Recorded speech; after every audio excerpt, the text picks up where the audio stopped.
Kisah hikmah Nabi, Abdullah ibn Abbas dan ilmu pengetahuan. Abdullah ibn Abbas adalah seorang sahabat Nabi Muhammad yang terkenal karena kecintaannya pada ilmu pengetahuan.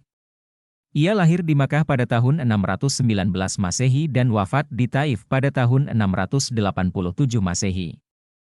Ibnu Abbas adalah sepupu dari Nabi Muhammad dan merupakan salah satu sahabat beliau yang paling muda. Ibnu Abbas dikenal sebagai seorang yang sangat haus akan ilmu pengetahuan.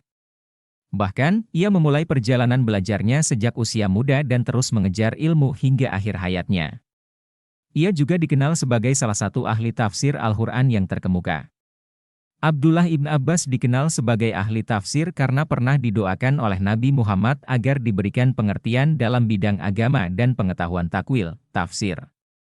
Selain itu, ia juga banyak meriwayatkan hadis, tak kalah dari sahabat Nabi Muhammad sekaligus perawi hadis lainnya, seperti Abu Hurairah, Anas bin Malik, dan lainnya. Salah satu kisah menarik tentang Ibnu Abbas adalah ketika ia ingin mengetahui bagaimana cara Nabi Muhammad melaksanakan sholat malam. Hingga ia dengan sengaja menginap di rumah bibinya, Maimunah binti Al-Harits yang merupakan istri Nabi Muhammad.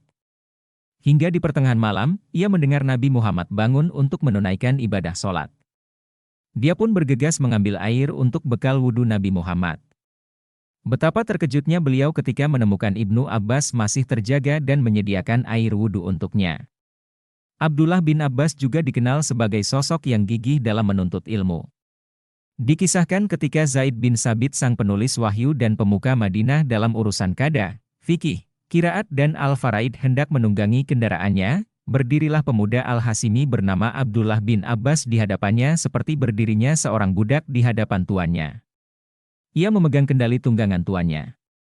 Ibnu Abbas juga dikenal sebagai seorang yang sangat rendah hati dan selalu siap untuk belajar dari siapa saja, termasuk dari orang-orang yang lebih muda darinya. Ia juga sangat tekun dalam menimba ilmu pengetahuan dan selalu berusaha untuk memperdalam pemahamannya tentang agama Islam. Dalam Islam, ilmu pengetahuan sangatlah penting dan dianggap sebagai suatu ibadah. Oleh karena itu, kita semua harus meneladani semangat Ibnu Abbas dalam mengejar ilmu pengetahuan dan memperdalam pemahaman kita tentang agama.